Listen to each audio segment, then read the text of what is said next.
seas tú llenando este lugar con tu gloria y que seas tú, Señor, impartiendo en nuestros corazones tus palabras, tus diseños y derramando tu corazón. Te damos gracias por permitirnos adorarte, alabarte y bendecirte. Te damos gracias por comprarnos, por redimirnos y por caminar en propósitos eternos. En el nombre de Jesús. Amén y amén. Ya saludó a la persona que tiene al lado, ¿verdad? La persona que está atrás. Diga, somos una familia. Somos una familia. Al final, la boletería para reconciliados va a estar con Martín Carbonell. Él está levantando su mano. Aprovechen los que no tienen entradas todavía para la conferencia, porque en una semana y media suben $20 más. Así que aprovechen, vale $60 y la boletería va a subir en una semana y media prácticamente. Y la boletería no la controlamos nosotros, así que nosotros no podemos hacerle ni descuento, ni fiársela, ni nada de eso. Así que por cuotas hasta diciembre. Entonces aproveche y vaya por sus entradas para reconciliados. Muy bien, estoy feliz porque estamos rebasando ya el número de personas en el primer servicio. Eso quiere decir que el Señor está multiplicándonos a todos acá. Estamos muy contentos por eso. Estamos predicando en retro para los que están quizás por primera vez y no entienden qué es lo que está pasando. Arde nunca había cantado las canciones que cantamos hoy. Nunca habíamos hecho himnos, nunca habíamos hecho canciones clásicas. Y el Señor puso en nuestro corazón porque nos comparaban siempre que la iglesia del futuro, que somos una iglesia futurista y sabemos que lo somos porque Dios nos llamó a alcanzar la nueva generación, no la vieja generación.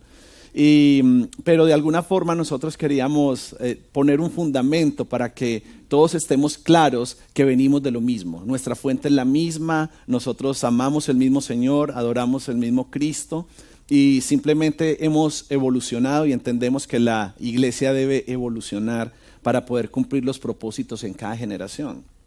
Y por eso estamos haciendo retro. Entre otras, estamos yendo un poco al pasado para no cometer los mismos errores que cometieron nuestros antepasados y poder caminar conforme a la voluntad de Dios. ¿A quién aquí le gusta equivocarse? A nadie, ¿verdad? Qué bueno que a nosotros nos puedan ahorrar equivocaciones, ahorrar tropezones y poder seguir caminando conforme a ese diseño que el Señor entregó. Entonces, yo tengo la bendición de poder compartir los diferentes periodos de la iglesia. Y ustedes pueden buscar en nuestra página en YouTube, ahí pueden buscar como Wilson Díaz o Cruzados, pueden buscar las primeras prédicas, la introducción y las primeras 2 eras del cristianismo. La primera es la era apostólica, la iglesia apostólica, ahí está el video, también en la página de www.ardemiami.org, y luego predicamos sobre la iglesia perseguida. El tema de hoy está muy bueno. La semana pasada, de alguna forma, el hecho de que no estuvieran las fotos, que las cosas no hubieran salido como yo esperaba, me sacó un poquito de onda y no pude ser como efectivo como yo hubiera querido ser. Dios siempre se glorifica y sé que el Señor hizo lo que tenía que hacer, pero yo dije, hoy no me va a pasar eso. Así se vaya la luz, se apague el sonido, no importa, hoy voy a estar enfocado en lo que Dios me mandó a hacer, sin importar lo que pasa alrededor, las circunstancias. Amén. Entonces hoy vamos a estar compartiendo de la iglesia imperial. También quiero hacer una aclaración antes de arrancar. La semana pasada en la primera experiencia, se colocó un video que trataba de hacer alusión a lo que eran las diferentes clases de iglesias. En ese video salieron algunas iglesias o algunas cosas que manifiestan idolatría, no lo que es la iglesia. Se mostraron algunos ídolos, les pido perdón por haber puesto el video, yo no lo revisé y les pido perdón, pero quiero aclarar que nosotros no creemos que esa iglesia hace parte de la iglesia de Cristo, ni donde se adoran imágenes, ni donde hay rituales, ni donde existe la religiosidad. La iglesia de Cristo es libre de la religiosidad y quiero hacer esa aclaración también, lo voy a hacer en la segunda experiencia también. Hoy vamos a estar predicando de la iglesia imperial, para los que toman nota y les gusta llevar sus apuntes y prepararse bien, porque usted viene aquí a aprender, a crecer y a tener revelación. De nada sirve que solo se lleve conocimiento, pero que no tenga revelación en su corazón. Pero también necesita aprender, porque si usted no sabe de dónde viene, no va a saber muy bien para dónde va. Va a estar medio perdido. Y la idea aquí es que todos caminemos en propósito. Entonces la iglesia imperial comprende desde el edicto de Constantino, hemos hablado mucho de Constantino, en el 313 después de Cristo, hasta la caída de Roma, en el 476 después de Cristo. Ese es el tiempo que abarca esta iglesia imperial, la iglesia del imperio. El hecho más notable durante esta época fue la victoria del cristianismo. Después del cristianismo haber sido perseguido, hostigado, se había intentado prácticamente aniquilar a todos los cristianos, nosotros podemos resaltar que aquí hubo una victoria del cristianismo. En el 324 después de Cristo se reconoció al cristianismo como la religión oficial del Imperio Romano. Qué increíble, ¿no? La religión oficial del Imperio Romano, y un emperador cristiano entonces ejercía autoridad con una corte de cristianos a su lado, completamente cristianos a su lado. Los cristianos pasaron de una forma impresionante del anfiteatro romano donde los asesinaban a ocupar un lugar de honor en el trono que regía al mundo. Esa era el país más importante del mundo. Se decretó una ley para que nadie escribiera ni hablara en contra de la religión cristiana. O sea que si usted hablaba en contra de los cristianos, cometía delito. Si usted escribía en contra de los cristianos, cometía delito. Y todos se tuvieron que ajustar a esto. Los resultados de haber puesto al cristianismo de una forma oficial en el mundo, por supuesto, alcanzaron frutos incalculables. El fruto de esta unión tuvo diferentes consecuencias, algunas positivas y otras negativas. Porque algunos diremos, ay, pero qué bendición que esto pasó, cesaron las persecuciones. Pero y vamos a irlo aprendiendo esta mañana, cómo haber hecho del cristianismo la religión oficial produjo cosas buenas y también produjo cosas negativas. Cuando Constantino llegó a ser supremo emperador, posicionó el cristianismo. Logró unir un movimiento que estaba surgiendo con el futuro de todo el imperio. Constantino dio el ejemplo entonces de comenzar a construir grandes templos en Jerusalén, en Belén y en su nueva capital, Constantinopla. Constantino dijo, de alguna forma yo voy a establecer mi propio reino, y en agradecimiento por la victoria que había tenido en la guerra, gracias a la insignia que les predicaba la semana pasada, a la voz que él dijo escuchar que decía, con esta insignia vencerás. Gracias a esto, Constantino, como fruto de agradecimiento a Dios, él decidió empezar a construir templos en todo el imperio. Y además de eso, decidió construir Constantinopla, un lugar que fuera como una capital, que llevara su nombre y tuviera sus propias reglas. Él quería hacer historia y definitivamente lo estaba haciendo. Después de haber sido fundada Constantinopla, la nueva capital, entonces vino una división del imperio. Las fronteras del imperio romano eran tan extensas que comenzó un gran problema, y era la invasión bárbara. Los bárbaros empezaron a perseguir, a ocupar los lugares del imperio, y porque este era tan grande que un solo emperador definitivamente no podía defender un territorio tan grande. Entonces comenzó a dividirse la autoridad y se nombraron emperadores asociados. El lugar era tan grande que si había un emperador en esta región, otro emperador en esta otra región, otro emperador en esta otra región, cuando empezaban a levantarse focos de revolución que quisieran atentar contra el imperio, cada emperador tenía la capacidad de tomar la decisión inmediata, no esperar hasta llegar hasta donde Constantino y decirle, mira Constantino, en Jayalía se armó una revolución, ¿qué vamos a hacer con los de Jayalía? Sino que el emperador de Jayalía decía, no, vamos aquí a entrarle a estos bárbaros, vamos a pelear, los vamos a destruir, vamos a tener una estrategia, pero no vamos a dejar que el imperio romano caiga. Entonces ahí se empezó de alguna forma a dividir todo el imperio. Constantinopla terminó desplazando a la ciudad de Roma como la capital del mundo. Roma era más importante, pero una vez que se construyó Constantinopla, esta la fue desplazando. Pero miren lo que pasó. Roma comenzó a afirmar su derecho de ser la capital de la iglesia. Ustedes hoy se van a ir entendiendo algunas cosas. Roma entonces dijo, no, si ustedes están controlando el comercio, están controlando el turismo, están controlando todo, nosotros necesitamos que ustedes nos den la autoridad para nosotros tener el control de la iglesia y ser la capital del cristianismo. Nosotros tenemos que hacer. Y empezaron a pelear por eso y a buscar por eso, a afirmar que ese derecho era de ellos. Entonces, entre tanto que todo eso pasaba, todo ocurrió porque la iglesia en Roma empezó a coger mucho prestigio. Entonces, como era la iglesia de moda, la iglesia más grande, la iglesia más numerosa, entonces ellos mismos empezaron a decir, es que miren el fruto que nosotros estamos dando. Nosotros necesitamos ser el lugar oficial del cristianismo. Ellos ganaron prestigio y poder. El obispo, los que comenzaron siendo obispos y tenían la autoridad sobre la iglesia, entonces se comenzaron a llamar papas. Iniciaron siendo obispos y se transformaron y se comenzaron a llamar papas. Estos reclamaban el trono de autoridad sobre todo el mundo cristiano. De igual forma, se apropió de la autoridad apostólica. Ellos dijeron, el movimiento apostólico está relacionado con nosotros, haciendo mención de Pedro y Pablo como fundadores. Claro, imagínate, 400 años después, Pedro y Pablo no podían decir, no, venga un momentico.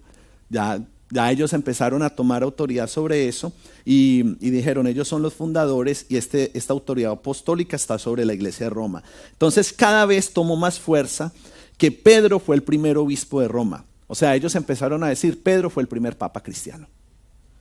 Pero nunca fue que Pedro llegó un día y dijo, yo soy el papa, yo soy la autoridad suprema. Ustedes vieron, por eso tienen que ver los otros videos, vieron cómo comenzó todo y vieron que nunca esto se trató de autoridad. Esto siempre se trató de reino y la iglesia la primera iglesia, los apóstoles nunca trataron de tomar autoridad. Ellos siempre trataron de que el pueblo entendiera que Cristo era la autoridad. Entonces se empezaron a retener algunos títulos paganos del emperador. Constantino fue un poquito acomodado. Había algo en su corazón que amaba al Señor, pero también intentaba quedar bien con la sociedad. Es muy político, como algunos de esta época, que vienen a las iglesias, dicen que son de Cristo, pero en el fondo están manejando una agenda política y hay un montón de intereses mezclados ahí. Entonces ellos empezaron a retener algunos títulos paganos del emperador, como el de Pontifex Maximus, o sea, sumo pontífice. O sea, esa palabra Pontifex Maximus, el sumo pontífice, no fue algo ni sacado de la Biblia. No fue algo que Cristo enseñó, eso viene heredado del paganismo. Entonces ellos conservaron esos títulos paganos y los mantuvieron en la iglesia. Entonces un título que desde entonces retuvieron los papas y también continuó ellos a expandir recursos para sostener algunos lugares que tenían que ver con paganismo. O sea, tenían la religión, pero también decían, vamos a seguir brindando apoyo a estos lugares. Una de mis primeras preguntas esta mañana, y créame que mi intención no es atacar a nadie, porque no hay necesidad, yo solo estoy contando, estoy dando un mensaje histórico de cómo la iglesia fue evolucionando. O sea, a esa iglesia pertenecíamos nosotros, de ahí venimos, ese es nuestro origen. No había un ARDE en esa época. No había eso, de ahí venimos, realmente de ahí es de donde venimos. Hasta el momento no había ninguna secta de las que actualmente se conocen, porque ahora hay movimientos de sectas grandísimos que están por todo el mundo, pero realmente ninguna de eso existía, ninguna de las divisiones de la fe existía, ninguna. Entonces mi pregunta esta mañana es si nuestra fe está relacionada con títulos o con propósitos. Porque realmente nunca los apóstoles, nunca Jesús vino a hablar de títulos. Él nunca se paró enfrente de su audiencia a decirles, es que yo soy Jesús, el Hijo de Dios. Adórenme, ríndanse, rindan alabanza a mí. No, Jesús lo único que hacía constantemente era hablar de su relación con el Padre. De hablar lo que el Padre le quería decir, de hablar lo que el Padre había puesto en su corazón, de reconciliar esta generación con Dios. Entonces, nuestra fe no tiene que ver con un título. Si ve las personas a las cuales le preguntan, ¿y tú quién eres? Y la gente usualmente contesta, no, yo soy abogado. No, es que yo soy doctor. No, es que yo soy ingeniero. No, nosotros no somos lo que estudiamos. Nosotros somos lo que Dios dice que somos.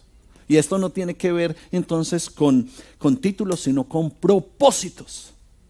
Realmente eso es con lo que tiene que ver. Le voy a definir estas dos cosas porque la idea es que aprenda y la idea es que se lleve revelación también. Entonces vamos a definir estas dos. Título, esta es la definición que me dio el Espíritu Santo a mí, no la voy a encontrar en el diccionario. Título es el fruto de nuestro esfuerzo y capacidad. ¿Cuántos aquí han estudiado? ¿Verdad? Hemos estudiado. Ok, ese título que usted tiene, el título de chef de María. Hay que alzar su manito muy orgullosa y muy bien. Amamos que la gente estudie y se prepare. Entonces, el título de María de chef es fruto a su esfuerzo y a su capacidad. Porque hay gente que es más insípida a la hora de cocinar. Vea, puede tomar todas las clases y no le va a quedar nada sabroso. Cocina feo. Cocina feo. Se le pudre un agua hirviendo. Pero hay personas que tienen una capacidad con los sobrados. Mi mamá es una. Ella coge los sobrados de toda la semana y con eso hace un buffet. Que yo, vea, el más riquísimo. Uno dice, pero mami, ¿qué es esto? Ah, mi hijo, los sobrados de toda la semana. Y yo, ¿qué es eso, mami? Eso está muy rico. Y eso todo lo que iba sobrando se convirtió en un chosué, en un arroz chino, una cosa impresionante y riquísima. Entonces, el título es el fruto de nuestro esfuerzo y de nuestra capacidad. El propósito es el fruto del Hijo y del amor del Padre. Propósito tiene que ver con Cristo y con el amor del Padre hacia nosotros. Entonces esto no se trata de títulos, esto se trata de propósitos. Mire esta palabra tan hermosa. Juan 1, 12 al 13. Juan 1, 12 al 13 dice, mas a todos los que le recibieron, diga yo recibí a Cristo, dígalo. Ok, muy bien. Mas a todos los que le recibieron, a los que creen en su nombre, diga yo creo en el nombre de Jesús. Eso. A ustedes les dio potestad de ser hechos hijos de Dios. O sea, como que si hay un título por ahí. Pero no tiene que ver ni con pastor, ni con apóstol, ni con evangelista, ni con metrallista, ni con arcángel. No tiene que ver nada de eso. Tiene que ver con hijos. Diga, yo soy un hijo. Muy bien, a ustedes les dio la potestad de ser hechos hijos de Dios, los cuales no son engendrados de sangre, ni de voluntad de carne, ni de voluntad de varón, sino de Dios. Quiere decir, mi hijita linda, mi hijito lindo, que usted no es fruto del amor de sus papás. Ay, es que mis viejos se amaban tanto y yo nací en una noche de romanticismo en las playas de Cartagena. No es así. No es así. Los que tenemos, no, imagínense, les puse un cuadro romántico. ¿Cuántos vienen de un cuadro desastroso? De una noche de copas, de desastre. Y no había más opciones esa noche y nací yo.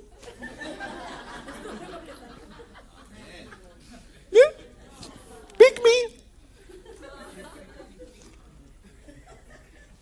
Pero entonces no importa si somos fruto de una violación, si somos fruto de un descuido, si se rompió aquello, si no se rompió, si no planificó, si fue una noche de copas, una noche loca. No importa nada de eso. Aquí lo que realmente importa es entender que nosotros recibimos a Cristo, que creemos en el nombre de Jesús y que tenemos la potestad de ser hijos de Dios. Somos hijos de Dios, no somos engendrados de sangre, ni de carne, ni de voluntad humana, no somos la voluntad del varón, somos la voluntad de Dios. Y por eso estamos aquí. Diga, yo soy un hijo. Ya. Pero ¿por qué la religión se metió en esto? ¿En qué momento la religión empezó a buscar títulos y empezó a buscar nombres y empezó a buscar tantas cosas? Cuando lo que tiene que ver con títulos que la iglesia promueve, en realidad son asignaciones. Nosotros tenemos una asignación profética, tenemos una asignación apostólica, tenemos una asignación pastoral. Es una misión, no es un título.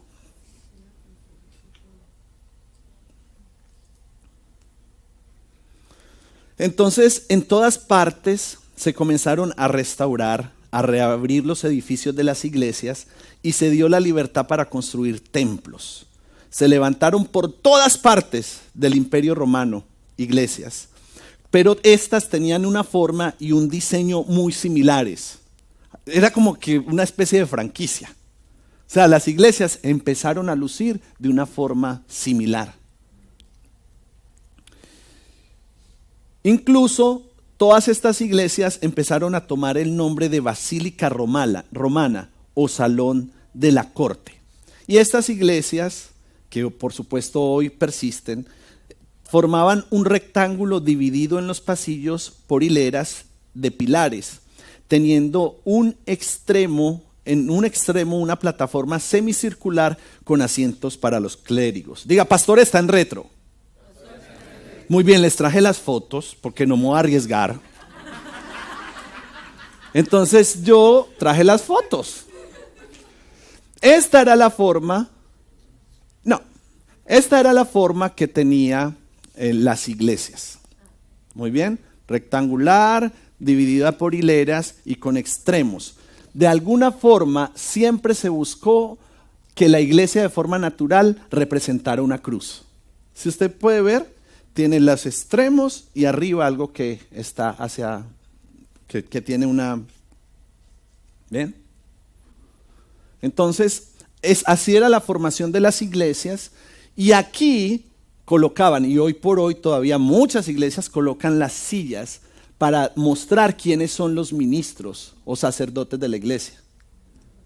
Entonces, si eso fuera así en Arde, aquí habría que tener 3 sillitas, en una Vicente, en otra Juan David, en otra Emanuel. Y ellos ahí con su cara así. Y todos mirando diciendo, wow, wow. Y yo el sumo pontífice, obviamente, ¿no? Por supuesto. Diga, ay, qué bueno que no es así.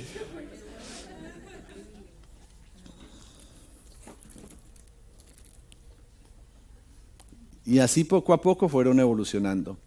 La foto de esta es el día de una boda, ¿verdad? De ahí venimos. Ese es nuestro origen. De ahí venimos. Ese es nuestro pasado. No hay una foto de Arde de esa época. Y hoy por hoy, algunas de ellas quedaron así.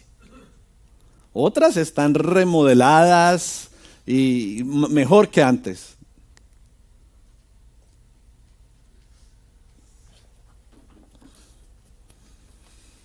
Dos generaciones después de Constantino, entonces fue que empezaron a aparecer imágenes en las iglesias.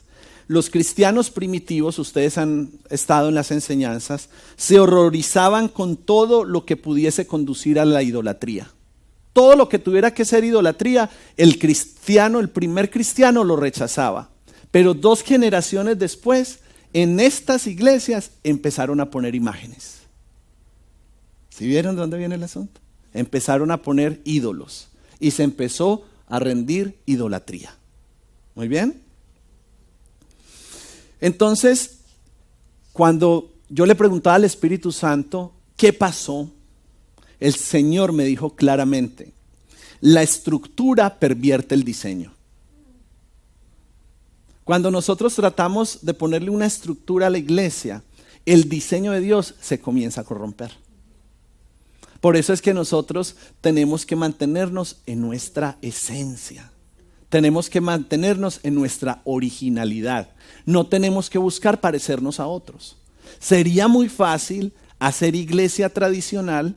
¿Por qué? Porque entonces mucha más gente vendría buscando lo tradicional.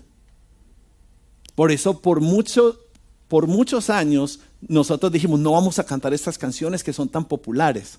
Porque si empezamos a cantar estas canciones que son tan populares, toda la gente va a venir por las canciones, no por Cristo.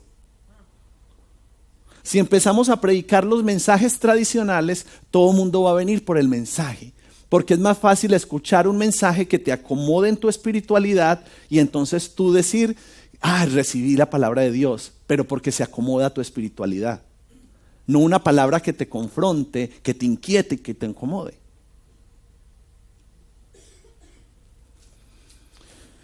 La estructura es impuesta por los hombres. El diseño es entregado por Dios. Esa es la gran diferencia. Primera de Corintios 8 del 4 al 6. Acerca pues de las viandas que se sacrifican a los ídolos, ahí no No estoy hablando en cubano ni nada que ver, simplemente ahí fue la introducción, no se quede ahí. Sabemos que un ídolo nada es en el mundo y que no hay más que un Dios. Muy bien, versículo 5. Pues aunque haya algunos que se llamen dioses con D pequeña, cuando se describe a alguien como un Dios, con Dios pequeña, es que es falso. Sea en el cielo o en la tierra, dice ahí en la palabra, como hay muchos dioses y muchos señores, parece que en esa época, como en esta época, hay muchos que se llaman dioses. Para nosotros, sin embargo, diga, para mí, solo hay un Dios. El Padre del cual proceden todas las cosas y nosotros somos para Él. Del Padre procede todo y nosotros somos para Él. Y un Señor, Jesucristo, diga Jesucristo. Muy bien, por medio del cual son todas las cosas, por medio del cual se hicieron todo, incluidos ustedes, el mundo, todo lo que nos rodea y nosotros por medio de Él. Entonces, por todo el imperio, los templos de dioses falsos, dioses con D pequeña, se sostenían por el tesoro público. Muy bien. Ahora todas estas donaciones que se concedían a las iglesias y al clero pasaron a ser parte de la iglesia. Esos fondos públicos entonces rápidamente enriquecieron las iglesias, los obispos, los ministros y otros funcionarios del culto cristiano, porque estos recibían su sostén del Estado. Por ahí fue donde se terminó infiltrando todo. Una donación muy bien recibida, pero en el fondo de dudoso beneficio. Al clero le otorgaron muchos beneficios, incluso llegando a no estar obligados al cumplimiento de deberes públicos, eximiéndolos del pago de contribuciones. Pronto llegaron a ser una clase privilegiada y el primer día de la semana se proclamó como día de descanso y de adoración. Le tengo un ejemplo poderoso. En el contexto actual en el que nosotros vivimos, la iglesia y el Estado eran amigos con derechos. Eso es lo que estaba ocurriendo. Y entonces ellos se proporcionaban placer, pero no había un compromiso moral. Eso era lo que estaba pasando con la iglesia y con el Estado. Cuando Jesucristo vino a establecer una clase élite o privilegiada. Cuando los apóstoles dijeron que eran una clase élite o especial. Si cuando Jesús vino fue a establecer un reino y su justicia. A establecer la verdad del cielo para nosotros. ¿Por qué entonces la autoridad espiritual de la iglesia empezó a tomar posesión por encima del pueblo de Dios?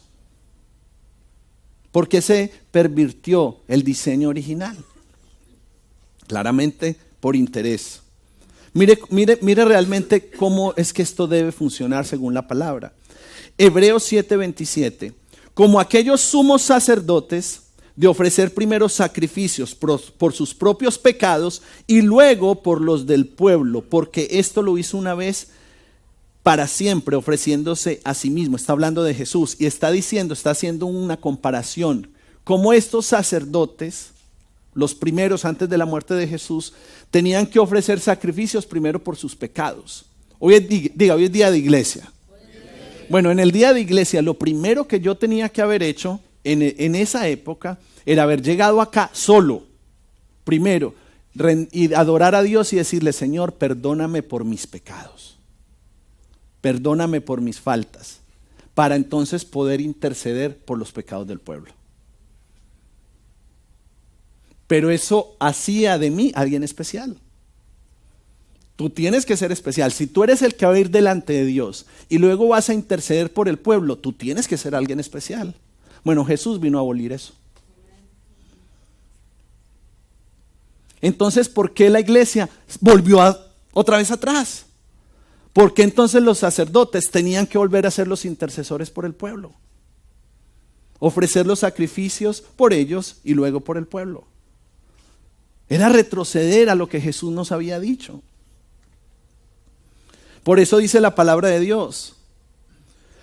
Porque esto lo hizo una vez para siempre. Jesús ya lo hizo una vez y para siempre.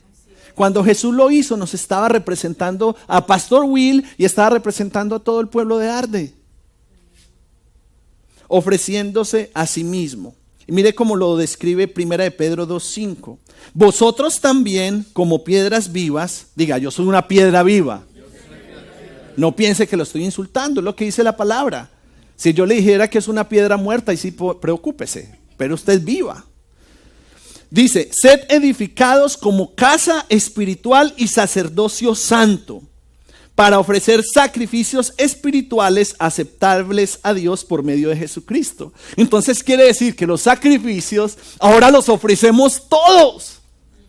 Todos ofrecemos sacrificios espirituales y Jesucristo los va a aceptar, porque por medio de Él es que los estamos entregando.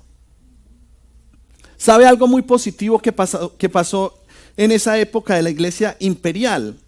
La crucifixión se abolió. Siempre un delincuente que tenía que pagar con la muerte, esta era la muerte más cruel. No era ahorcarlo, no era decapitarlo, no era inyectarlo con veneno, era montarlo en una cruz. Estar exhibido en una cruz era la vergüenza pública más grande para el que había cometido el delito y para su familia. ¿Usted imagina a la gente que es bien chismosa? Ay, mire la hija de Juan, el hijo de Juanchita, mírelo. Yo sabía que iba por mal camino. Y empezaba todo el mundo. Pero en el tiempo de la iglesia imperial, gracias a Constantino, esta fue una de las cosas positivas. Se abolió la crucifixión. No sé si hoy por hoy en alguna parte del mundo será aceptable. Hay gente que se cuelga voluntariamente, gente que está loca. Pero no sé si habrá ¿hay algún país que todavía es legal? ¿No? Muy bien. De esa forma, crucifixión. Entonces, Constantino adoptó esa cruz como un emblema sagrado, una insignia para su ejército. La cruz no la adoptó Jesús. Jesús nunca dijo, mire, la cruz es una insignia sagrada. No, Jesús murió en la cruz como un delincuente, con vergüenza pública. Nunca la cruz, los apóstoles en la primera iglesia no estaban predicando de la cruz. No estaban diciendo, esta es la cruz, hay que ser, la bendición de la cruz y no sé qué. Puros ritos, puros ritos.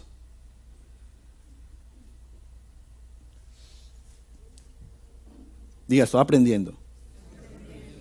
Entonces, Constantino tomó esta cruz como algo sagrado, como una insignia para su ejército, y la prohibió como instrumento de muerte. Pero lo que era un instrumento de muerte rápidamente se convirtió en un amuleto. O sea, era un instrumento de muerte.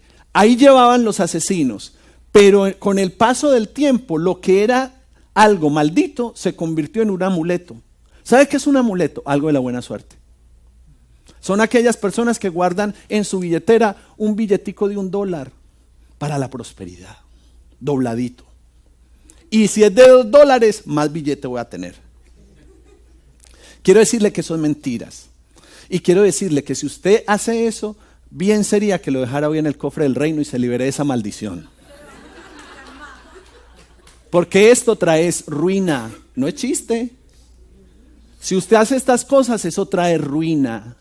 Si usted guarda amuletos en su billetera, estampitas, artículos religiosos, esos son amuletos. Quiero decirle lo que un amuleto es.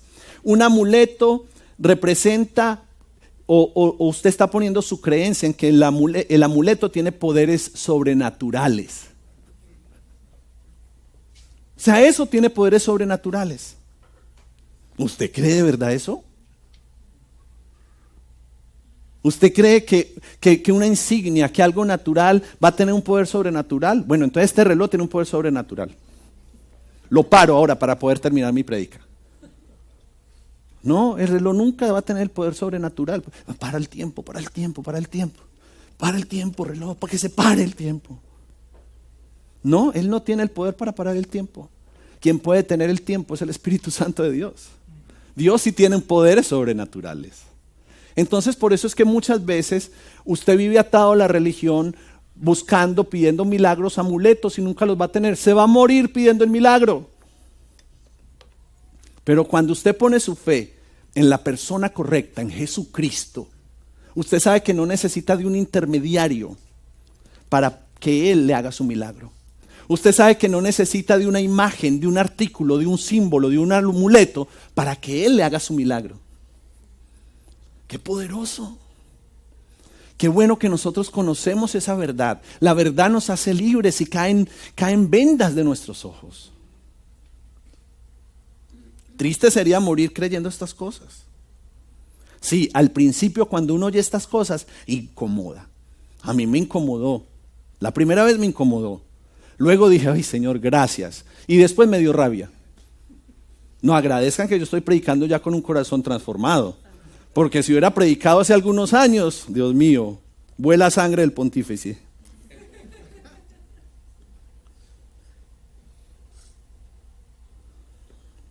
Otra cosa positiva que ocurrió fue que en la persecución de la iglesia había mucho infanticidio.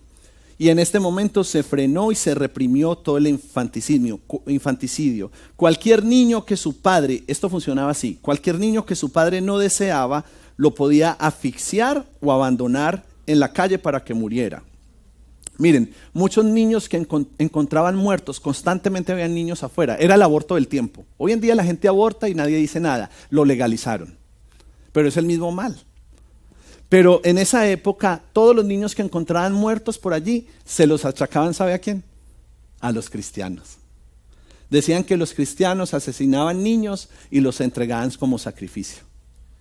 Y se empezó a regar esa voz y empezaron a achacarle el mal a los cristianos. Por eso había tanto odio. Pero en realidad esto era algo común. El que no quería un niño lo asfixiaba y lo dejaba en la calle. Y si no tenía el valor de matarlo, simplemente lo dejaba a su suerte, a lo que pasara con él. Pero en esa época eso se frenó, se reprimió. Pero ¿qué empezó? En esa época, ¿qué ocurría también? Algunas personas hacían negocio con los niños, los recogían en las calles, los criaban y luego los vendían como esclavos. Eso era lo que hacían, era todo un negocio. Entonces, algo importante para rescatar aquí. En la historia de Roma y del imperio, más de la mitad de la población era esclava. Había un imperio, pero más de la mitad eran esclavos. Tremendo, ¿no? Un hombre podía, solo por deseo, matar a su esclavo. ¿Verdad? Entonces, supongamos que Martín era el esclavo de Vicente. Y un día es un ejemplo. Entonces un día Vicente se levantaba y decía, yo voy a matar a Martín. Y ¡pum! Mataba a Martín. Nadie le decía nada, porque él tenía el derecho a hacerlo. Una vez un esclavo, cuentan los historiadores, mató a su amo. Y por causa de él haber matado a su amo, toda su descendencia y su generación y todos los que hacían parte del mismo grupo, todos murieron. Más de 300 personas en represalia. Porque la esclavitud se trataba como animales, prácticamente, o peor que animales. Pero gracias a Constantino y al cristianismo comenzó esto a ser más justo y se le empezaron a otorgar derechos legales a los esclavos. Incluso un esclavo podía acusar a sus amos de crueldad y se aprobó y se fomentó la libertad de los mismos. Otra cosa importante durante esta época de la Iglesia imperial fue que los juegos de los gladiadores se prohibieron. Se prohibieron todos los juegos de los gladiadores. Constantinopla fue el primer lugar donde se prohibió. En Constantinopla, que era la nueva capital, ¿verdad? Nunca se contaminó ese lugar. El hipódromo que se hizo en Constantinopla nunca se contaminó con hombres que se matasen entre sí para placer de los espectadores. Fotos exclusivas de la época. Rider Retro. La agencia de noticias. sea que en Constantinopla nunca pasó esto. El establecimiento del cristianismo como religión del Estado llegó también a ser una maldición. Todos procuraban ser miembros de la iglesia, claro, imagínate. Porque si el Estado daba todos los fondos para la iglesia, yo quiero pertenecer. Mire, yo lo entiendo. Cuando en Arde hacemos eventos donde la comida es gratis, masas se mueven. Si solo hay comida gratis, esto se llena. Imagínese donde estemos repartiendo plata. Vea, filas, hasta Univisión llegarían las filas de gente. Fue una maldición porque todos querían ser miembros de la iglesia, pero por intereses. Entonces la iglesia, con un buen corazón, recibía a todo mundo, tanto a los buenos como a aquellos que tenían malas intenciones y no estaban buscando sinceramente a Dios. Nosotros recibimos a los malos aquí, por supuesto, porque aquí todos hemos sido malos y pecadores y ninguno de nosotros es perfecto. Pero una cosa es venir y exponerse para ser transformado por Dios y otra cosa es estar aquí para intentar expandir su mal. O para querer hacerle mal a otros. O si alguien le gusta la pornografía. Entonces, ¿a qué viene la iglesia? A ser transformado y liberado de la pornografía que te conduce a la muerte. A eso, si tú eres cristiano, te estás exponiendo a eso en la iglesia. ¿O vas a querer vivir atado a eso? Entonces, ¿qué hace alguien con una intención o algo en su corazón malo? Viene a la iglesia y empieza a mostrar pornografía. Vicente, mira.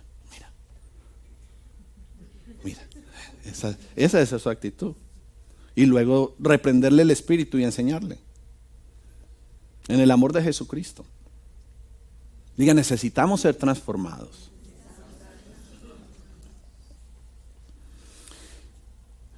Muchas personas buscaban a Dios con hipocresía porque estaban buscando una ganancia personal. Muchos querían participar de la comunión, aun siendo mundanos, pero su ambición les permitía mover sin escrúpulos para poder obtener influencia social y política. Desafortunadamente, gracias a esto, el tono moral de la iglesia comenzó a degradarse. Como había empezado bien, ¿verdad? Los servicios de adoración aumentaron en esplendor. Como que empezaron a aparecer las luces, empezaron a venir las plataformas, empezó a haber mucha pompa, mucho esplendor, pero comenzaron a ser menos espirituales. Fueron menos sinceros como los primeros cristianos. Y las formas y las ceremonias del paganismo gradualmente se fueron infiltrando en la iglesia y en la adoración. Muchas de las fiestas paganas llegaron a ser fiestas de la iglesia, simplemente con el cambio de nombre. Y en el 405, en los templos comenzaron a aparecer, a adorarse y a rendirse culto a las imágenes de los santos y a los mártires. ¿Se acuerdan de Esteban? El primer mártir, se los conté en la primera exposición de Retro. Bueno, entonces empezaban a hablar de Esteban, pero contrario a que eso produjera convicción en cada persona, empezaron a exaltar el nombre de Esteban. Entonces fácilmente el primer mártir se convirtió en el primero que idolatraron. Quiero aclararle algo, santos aquí somos todos. O sea, yo no tengo problema con que usted me diga San Wilson.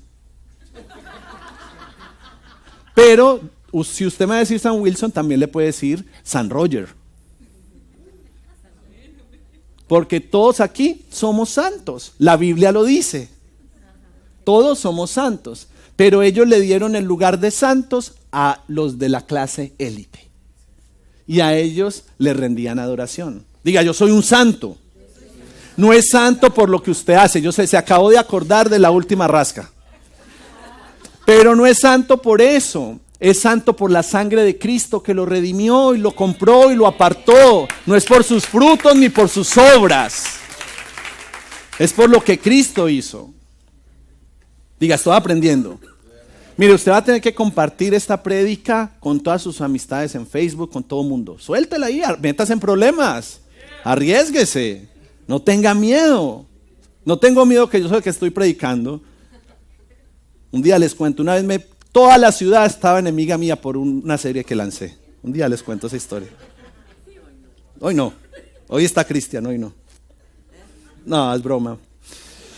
Comenzó entonces la adoración a la Virgen María. ¿Ok? Diga, voy a ser libre. Comenzó la adoración de la Virgen María, reemplazando entonces la adoración a la diosa Venus. Entonces, en los templos paganos adoraban, los niños cierren los ojos, los tiempos paganos oraban y adoraban y rendían sacrificios a Venus. ¿Ok? Entonces, la adoración a Venus se reemplazó por la adoración a la Virgen María. Ahí fue donde empezó. Nunca Jesús se postró y dijo, Padre, yo te pido que mi madre y a través de mi madre sea establecido tu trono. Jesús nunca le oró a su mamá. No hay ningún ejemplo bíblico donde Jesús le estuviera orando a la Virgen María. María fue un canal, era una mujer muy pura, pero era una mujer. Papi, no tienes que cerrar los ojos. Tan obediente. Esa clase de desnudos los puedes ver. Comenzó entonces la adoración a la Virgen María y se reemplazó gradualmente la adoración que era para la diosa Diana o la diosa Venus. La cena del Señor, ¿se acuerdan que les hablé la semana pasada de la cena del Señor, la importancia que tenía? Pasó de ser un acto de recordación a un acto de sacrificio. O sea, volvimos a la idolatría, volvimos atrás. Y algo tremendo, los ancianos de la iglesia, los primeros ancianos de la primera iglesia pasaron de ser ancianos a ser sacerdotes. Entre comillas, evolucionaron. Pero mire, le digo una cosa, para que no diga, uy, Pastor Will me dijo que no adorara a la Virgen, ni los santos, ni otros dioses. No, no soy yo. Éxodo 20 del 3 al 5. No tendrás dioses ajenos delante de mí. Dice, dioses con D pequeña. No te harás imagen, ni ninguna semejanza de lo que está arriba en el cielo. O sea, más claro que esto. No te hagas imagen. Ni ninguna semejanza de lo que está arriba en el cielo, ni abajo en la tierra, ni en las aguas, ni debajo de la tierra. Dios sabía que el corazón del hombre es muy idólatra y que iba a empezar a inventarse dioses del cielo, de la tierra, debajo de la tierra, de por donde pudieran haber. Nosotros en nuestra idolatría vamos a sacar dioses debajo de las piedras. Y él dijo, ni del cielo, ni de la tierra, ni del mar. No te hagas imagen, se acabó. Dice en el 5, no te inclinarás a ellas, ni las honrarás, porque yo soy Jehová tu Dios, fuerte y celoso.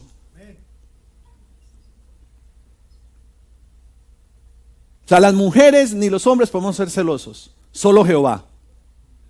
La mujer o el hombre que es celoso le está quitando el lugar a Jehová. Es el único que puede tener celos.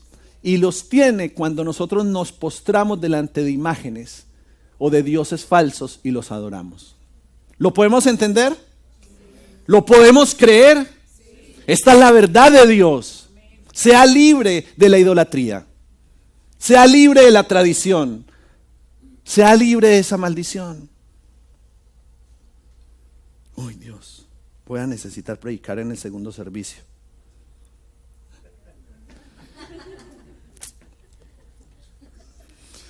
¿Qué es lo que ocurrió? El cristianismo no transformó el mundo.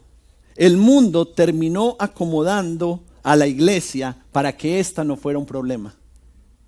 Lo acomodó en su sistema y la transformó a ella. Las cosas más negativas de esta época fueron la ambición, el orgullo y la arrogancia.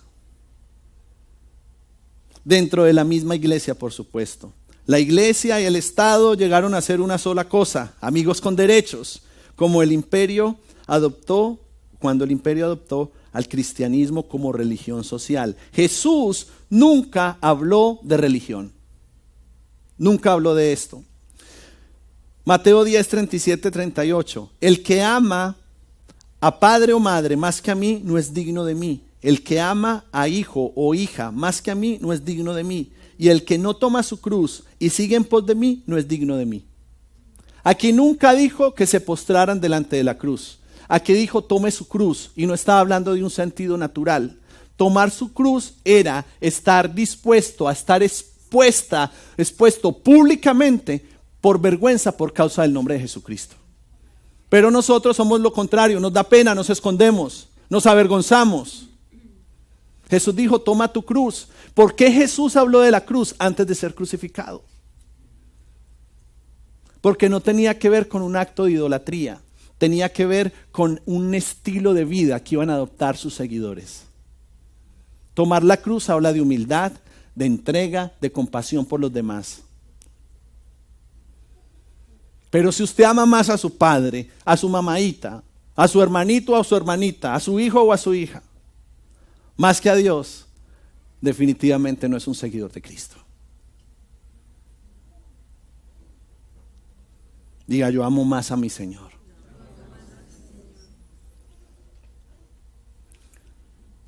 Entonces la paz natural que vivía la iglesia fue sacudida por acalorados debates doctrinales. Ya no había persecución, pero empezaron a discutir por religión dentro de la iglesia. Esto me lo va a saltar, esto también. Se originó entonces otro gran movimiento que alcanzó proporciones inmensas y fue el nacimiento del movimiento monástico. La primera iglesia, tengo una foto más actual y una de la época exactamente. La primera iglesia no tenía monjes ni monjas. No habían monjes ni monjas. El cristianismo era una vida en familia. Aunque los cristianos no se asociaban con idólatras, eran miembros de la sociedad en general. Pero el movimiento monástico cautivó a miles. ¿Qué significaba? Que ellos quisieron guardar su espiritualidad para ellos solos. No estuvieron dispuestos a compartir su fe con el mundo, sino que dijeron, apartémonos, privémonos del mundo, privémonos de todo para poder disfrutar de nuestra espiritualidad. Los primeros cristianos predicaron por todo el mundo sin importar la persecución. El movimiento monástico se escondió para que ellos no perdieran su espiritualidad. Los primeros estuvieron dispuestos a morir, estos se querían esconder. El movimiento de monjas y de monjes para apartarse para Dios, pero realmente manifestaban un gran egoísmo o quizás un gran temor.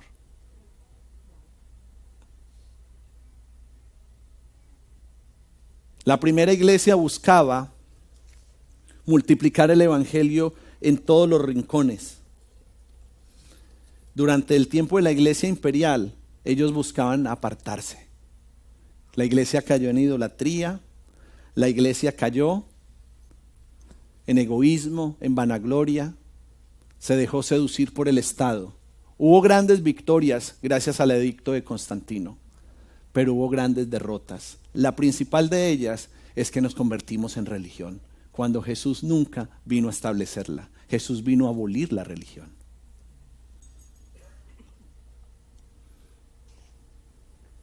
Segunda de Corintios 6, 14 al 16. Póngase de pie.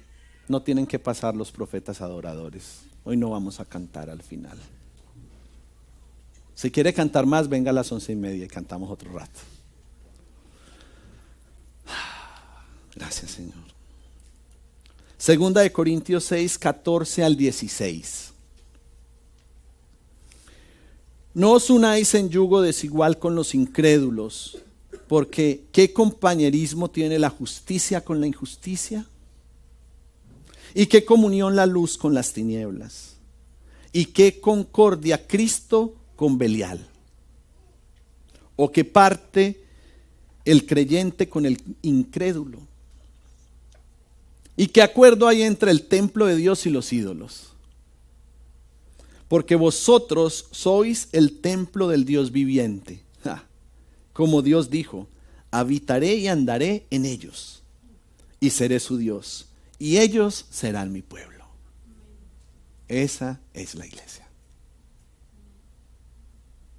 Nosotros somos su hogar. Nosotros somos su templo. Pero siempre que Dios habla de nosotros como su pueblo redimido y escogido, siempre nos está desafiando a no unirnos en yugos con incrédulos. Y nos está animando a que entendamos muy bien cuáles son las tinieblas y cuál es la luz. Y nos está animando a mantenernos en la verdad y a no cesar de predicar a tiempo y a destiempo, sin importar las consecuencias. No, es que no sentí hablar. Pareces monje. No, es que no sentí predicar. Pareces monja. El desafío del Espíritu Santo para Arde en este tiempo es predicar la palabra sin cesar, a tiempo y a destiempo, sin importar las consecuencias de hacerlo. Ay, pero es que me van a tachar de religioso. Ya te tachan por el pescado que pusiste en el carro. Eso es solo ver la llamita de Arde ahí al lado de la placa y ya te clasificaste. El Señor nos está llamando a ser su templo. Él está llamándonos a cumplir con los propósitos. Sin títulos, pero con propósitos. Queremos que Él habite entre nosotros. Queremos que Él sea nuestro Dios y que nosotros seamos su pueblo. Cierra sus ojos, voy a bendecirle y voy a orar esta mañana. Padre, te doy gracias por cada hombre y cada mujer que están aquí. Yo quiero orar por cada familia, yo oro por cada matrimonio, yo oro por cada empresario, por cada empresaria que está aquí. Levanta, Señor, a cada hombre y a cada mujer. Padre, que ninguno esté en necesidad, que ninguno tenga que mendigar pan. Yo te pido, Padre, que tú prosperes de una forma sobreabundante a cada hombre y a cada mujer que están aquí. Yo oro por los matrimonios y si está con su esposa, tómele la mano. Y en el nombre de Jesús declaramos que cada matrimonio es fortalecido por ti. Cada pareja es fortalecida por ti, Señor. Yo oro por los solteros, yo oro por las solteras. Padre, que tú seas uno con ellos, Señor. Que ellos no se equivoquen y no se asocien con quienes son idólatras. Que ellos se asocien con quien te ama. Que no nos apartemos del mundo, sino que nos apartemos del pecado. Porque tú no nos llamaste a escondernos en monasterios. Tú nos llamaste a escondernos y apartarnos del pecado. Espíritu Santo, habita en medio de nosotros, de nuestros hijos. Cubrimos a nuestros pequeños. Que ningún arma forjada pueda prosperar en contra de ellos. En el nombre de Jesús, yo reprendo todo espíritu de muerte y todo espíritu de enfermedad.